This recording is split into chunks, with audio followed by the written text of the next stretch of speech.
Guys, what am I giving up for Lent? I actually did give up sex for Lent once. Well.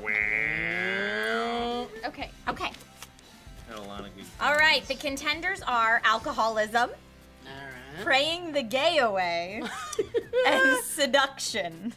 I'm gonna have to go with praying the gay away. I'm up for Lent. Damn it! Maggie gets that black card. It started out as like a hip thrust, but then it became like this weird white people wave. Hi, my name is Brianna Trapp. I'll be doing a Sarkeesian game analysis on the game of Cards Against Humanity. This game is very popular, and still to this day, it is the #1 top seller on Amazon. And any other site normally that sells these cards, it's normally the #1 seller because so many people enjoy it, and so many people love getting out and actually enjoying the game with other people. This game was started in Chicago, Illinois by a group of 8 men who graduated high school together. They went off to college, and over winter break they came back to Chicago, and they decided they were going to hang out. While hanging out, they decided that they wanted a new type of game, something that they could create and make something cool for themselves. They first started playing the game Schadenfreude, which is a game that is from the German area, and they decided that they wanted to base the Cards Against Humanity off of this. This game, Schadenfreude, was made to ask and answer absurd questions that would make anybody uncomfortable. When they started the game, it was named after the Crimes Against Humanity, and they kind of went off of that and made something called Cards Against Humanity. Well, this game was first started online, and it started where they uploaded all the cards they wanted and everything, the basis of the game, to try and get the game out there and see if people would actually enjoy it and actually play it, even though it was online. So they got very good feedback from that, and when it first started online, some people were a little confused and didn't really know what to do.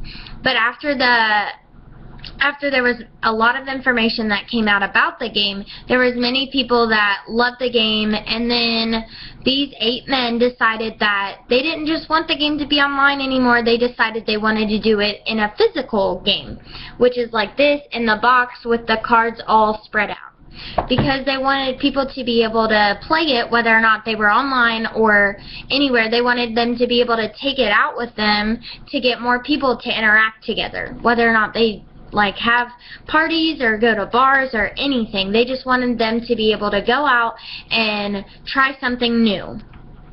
So they decided to go to the company Kickstart to first start this company off as a physical game form.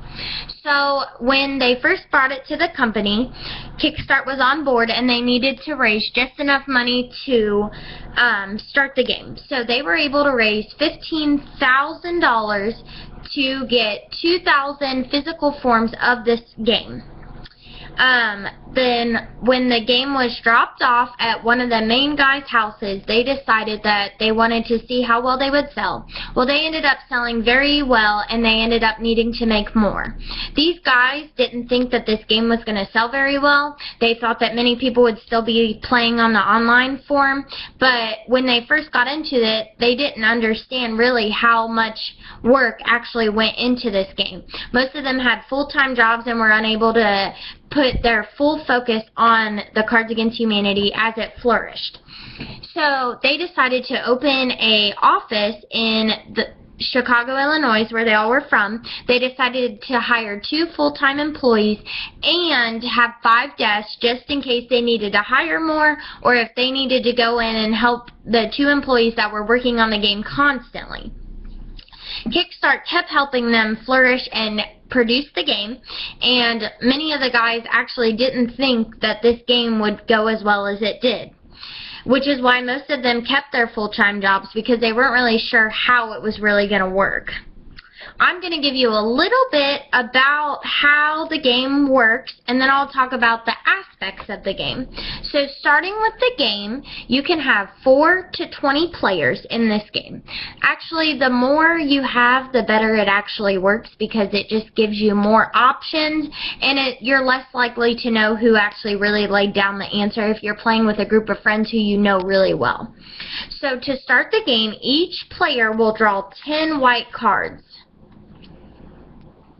And by drawing the white cards, they will then keep those in their hands and keep them to themselves. You are allowed to look at them, but hold them close so not a lot of people can see what you have in your hand. Then you will have one player start the game reading off a black card. When they start off reading it, they will not play that round. They will play the following rounds. But whoever reads the black card will read it, and they get to choose which one they find the funniest. So, the first card that I've pulled out says, "Blank high five, bro." Then, whoever read it will wait for everybody to get their cards in. They will not play. Then, I will look in my hand and see which one I think would be funny.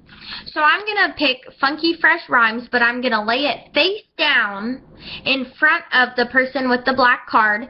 And normally what helps is if you all lay them face down and then the person that read the black card shuffles them, you won't really know who said that certain comment. And it helps because you're not picking favorites, and it helps a lot with the game. The next form is the pick two card, which is you take two of your white cards and you go off of what this is. So this says, "When I was tripping on acid, blank turned into blank." I'm going to pick two cards and also lay them face down. Whichever one you want first goes on the bottom, and then the second one goes on the top. So I will say, "When I was tripping on acid, crippling debt turned into repression." Whichever one the person that read the black card thinks is the funniest, they will choose. Whichever one towards the end of the game ends up with 7 of these will win. If you want to keep the game going and you don't really want to quit at 7, you can play until you're completely out of black cards. And maybe whoever has the most at the end actually wins. But every time after your turn, you want to make sure you maintain having 10 cards in your hand. Because that way you have more options to choose from, and you will draw after your turn. You cannot draw before your turn to have more cards in your hand. But normally if you pick 2, you will lay them face down in front of the person and they will pick. Each of these different cards shows a different way of how inappropriate it can get. Some of these cards are very vulgar and actually can cause either some tension or very discriminatory remarks. You just have to make sure you're playing with the right people and maybe playing the cards and they all know that it's a joke at the end of the day. This game was created for social aspects. They wanted to bring men, women, teens, race, different sexualities, any kind of people together because they wanted to show just how they could bring everyone together and to play a game and become in that magic circle that they wouldn't be judged for what they were doing, and that they would actually have a game that they could play with people they may not know or they do know when they go out to parties, when they go to bars.